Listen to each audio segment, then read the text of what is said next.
Bismillahirrohmanirrohim. Assalamualaikum warahmatullahi wabarakatuh. Para pemirsa yang dirahmati Allah, semoga kita semua selalu diberikan kesehatan dan kelancaran rezeki. Amin. Pada kesempatan kali ini, kita akan membahas tentang kebiasaan yang jangan dilakukan malam hari, karena bisa membawa sial dan menghambat rezeki. Berikut ini adalah beberapa kebiasaan di malam hari yang bisa menolak rezeki dan mengundang energi negatif, di mana yang pertama, yaitu kebiasaan menyapu di malam hari. Kebiasaan menyapu di malam hari sudah menjadi suatu pamali atau pantangan yang sudah tidak asing lagi, terutama bagi panjenengan yang hidup di Jawa, di mana orang tua zaman dahulu sering mengatakan bahwa menyapu di malam hari akan bisa mengundang kedatangan makhluk halus. Aktivitas menyapu yang pada zaman dulu dilakukan dengan menggunakan sapu lidi akan menimbulkan suara berisik. Hal ini selain akan mengganggu tetangga yang sedang beristirahat, suara berisik dari sapu lidi ternyata juga bisa mengganggu mereka yang gaib.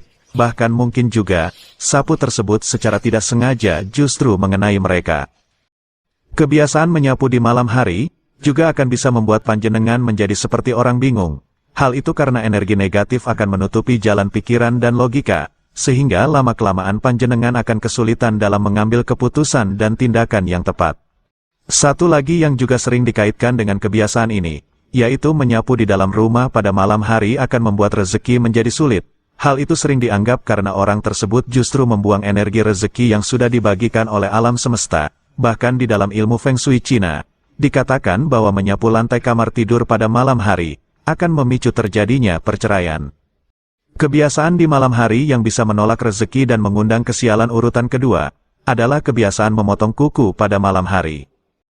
Larangan memotong kuku di malam hari, pada awalnya hanya sekedar nasihat dari orang tua zaman dulu agar anak-anaknya tidak melukai dirinya sendiri. Karena pada waktu itu, aktivitas memotong kuku dilakukan dengan menggunakan gunting bahkan juga terkadang silet, dan dengan penerangan yang seadanya. Dalam perkembangannya, banyak mitos dan kepercayaan yang timbul dari perihal memotong kuku di malam hari ini. Dalam Primbon Jawa, disebutkan bahwa panjenengan sebaiknya tidak memotong kuku di hari Sabtu, Minggu, dan juga Senin. Hal itu dikarenakan akan mengundang berbagai bencana dan musibah dari orang yang dengki hatinya. Kebiasaan memotong kuku di malam hari juga disebutkan akan membuat hubungan antara anak dengan orang tuanya menjadi tidak bagus. Mereka akan banyak bertengkar dan saling berselisih pendapat. Namun yang paling mengerikan adalah kepercayaan dari orang Thailand, di mana memotong kuku di malam hari akan membuat seseorang cepat meninggal. Hal itu karena potongan kuku tersebut akan dibawa oleh roh jahat ke alam bawah, dan akan dicatat pada buku kematian sebagai orang yang sudah meninggal. Kebiasaan di malam hari yang bisa menolak rezeki dan mengundang energi negatif urutan ketiga adalah kebiasaan membiarkan piring kotor menumpuk di malam hari. Jika panjenengan memiliki kebiasaan sering membiarkan piring kotor menumpuk di malam hari di dapur, maka selain menjadi pertanda bahwa panjenengan adalah orang yang malas, hal tersebut juga akan membawa berbagai ketidakberuntungan di dalam hidup.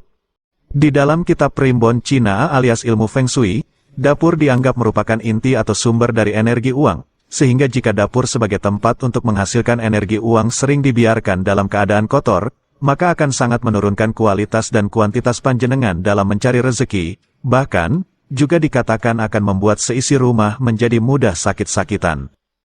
Kepercayaan lain juga menyebutkan, jika seorang anak gadis memiliki kebiasaan sering membiarkan piring kotor menumpuk di malam hari, maka kelak ketika sudah dewasa, dirinya akan kesulitan dalam menemukan jodohnya yang sejati. Kebiasaan di malam hari yang bisa menolak rezeki dan mengundang energi negatif urutan keempat, adalah kebiasaan langsung tidur setelah bepergian jauh. Di antara panjenengan, pasti ada yang memiliki kebiasaan ini, yaitu setelah bepergian jauh, panjenengan hanya akan bersih-bersih seadanya dan kemudian langsung tidur tanpa berganti pakaian terlebih dahulu.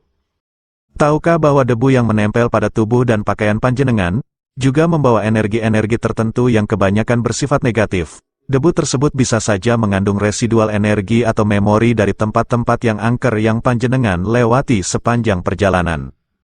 Ketika panjenengan langsung tidur dengan debu-debu jalanan yang masih menempel tersebut, maka jika malam itu sedang tidak beruntung, residual energi atau memori di dalam debu tersebut bisa terpicu sehingga membuka portal alam gaib. Akibatnya, panjenengan akan mengalami mimpi buruk, penampakan, dan lebih parahnya adalah kesurupan. Kebiasaan di malam hari yang bisa menolak rezeki dan mengundang energi negatif urutan yang kelima, yaitu kebiasaan membiarkan sampah menginap di dalam rumah. Jika terdapat sampah di dalam rumah, maka sebelum maghrib tiba, alangkah baiknya jika sampah tersebut panjenengan pindahkan keluar rumah, karena jika tidak, selain berpotensi akan menimbulkan penyakit, sampah yang menginap di dalam rumah akan membuat rezeki menjadi macet. Sampah di dalam rumah, terutama yang di dalamnya banyak terdapat sisa makanan dan tulang hewan, ditambah pula dengan pembalut atau perban bekas yang masih banyak noda darahnya, akan menjadi makanan lezat dari para jin dan roh jahat. Jika kebiasaan tersebut tetap dibiarkan, maka malaikat pembagi rezeki tidak akan mau singgah apalagi masuk ke dalam rumah. Akibatnya, meskipun wadah rezeki panjenengan besar, tidak akan ada rezeki yang tercurah ke dalamnya. Kebiasaan di malam hari yang menolak rezeki dan mengundang energi negatif urutan ke-6, adalah kebiasaan bersiul di malam hari. Pada zaman perang gerilya, nenek moyang menggunakan siulan sebagai pertanda akan datangnya bahaya, juga sebagai kode-kode rahasia ketika hendak melakukan serangan. Itulah sebabnya, ada larangan untuk tidak sembarangan bersiul di malam hari, karena hal itu bisa mengakibatkan salah paham. Namun demikian, ada pula yang mempercayai bahwa bersiul di malam hari adalah sebuah ritual untuk memanggil roh halus, terutama jika siulan tersebut dilakukan di tempat-tempat yang dianggap angker, seperti di hutan, tempat pembuangan sampah, di bawah pohon besar, dan lain sebagainya. Menurut kepercayaan orang Cina kuno, bersiul di dalam rumah pada waktu malam hari akan bisa mengakibatkan seret rezeki. Hal itu karena bersiul di malam hari akan memanggil entitas supranatural dari unsur angin, yang kemudian akan mengacaukan tatanan rezeki di dalam rumah orang tersebut.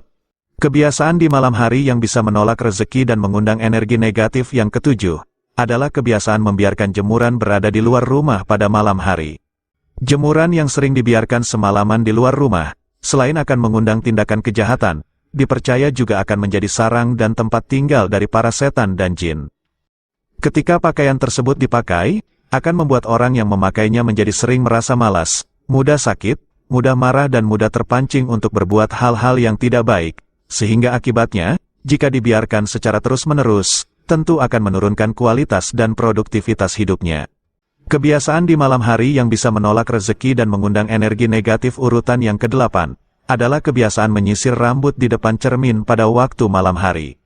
Menurut mitos dan kepercayaan, jika panjenengan terutama kaum perempuan sering menyisir rambut pada malam hari di depan cermin, maka hal tersebut akan bisa membuka portal alam gaib yang berada di dalam cermin, sehingga akan bisa menghadirkan sosok makhluk halus tertentu. Demikianlah video kali ini tentang 8 kebiasaan di malam hari yang bisa menolak datangnya rezeki dan justru mengundang energi negatif. Semoga bisa menjadi informasi tambahan dan bermanfaat bagi kita semua yang menyaksikannya. Akhir kata kami ucapkan, wassalamualaikum warahmatullahi wabarakatuh.